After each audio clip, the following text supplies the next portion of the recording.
میں یہاں پہ اشارہ کرنا چاہوں گا اپنے ان لوگوں کی طرف جو فوج کے بجٹ پر ہمیشہ نالا رہتے ہیں، ہمیشہ یہ کہتے ہیں کہ فوج بجٹ بہت زیادہ کھاتی ہے، فوجی اخراجات بہت زیادہ ہیں۔ دیکھیں، اگر پاکستان کی کوئی چیز مضبوط ہے تو پاکستان کا دفاع، اور یہ دفاع اتنی اہم چیز ہے کہ اگر آپ کو اب بھی اس سے نصیحت حاصل نہیں ہوئی تو آپ دیکھ لیں 17 کے قریب ممالک، عرب ممالک اسرائیل کے برابر میں ہیں۔ کسی میں ایک ہمت ہے کہ اپنا ایک جہاز اسرائیل کے اوپر داغ سکے، اپنا ایک میزائل اسرائیل کے اندر داخل کر سکے؟ کسی میں اتنا تپڑ ہے کہ وہ ذرا سا اپنا ایک جہاز، ان کے پاس کیا JF-17 اور اس طرح کے تھنڈر یا رافیل جہاز نہیں خرید سکتے؟ وہ کیا سعودی عرب اور دوسرے ممالک یہ جہاز خریدنے پر قادر نہیں ہیں؟ جب وہ یمن کے اوپر اپنی بمباری کر سکتے ہیں تو اسرائیل پر کیوں نہیں کر سکتے؟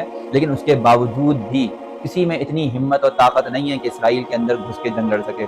لیکن آپ شکر کریں اللہ تعالیٰ کا کہ پاکستان جیسے چھوٹے سے ملک نے آج پوری دنیا کو ہلا کر رکھ دیا، پوری دنیا کو یہ میسج دے دیا کہ اپنے چھوٹے ہونے کی وجہ سے کم من فئۃ قلیلۃ غلبت فئۃ کثیرۃ باذن اللہ کا مظہر کیسے ظاہر ہوتا ہے، وہ آپ اس سے سمجھ سکتے ہیں۔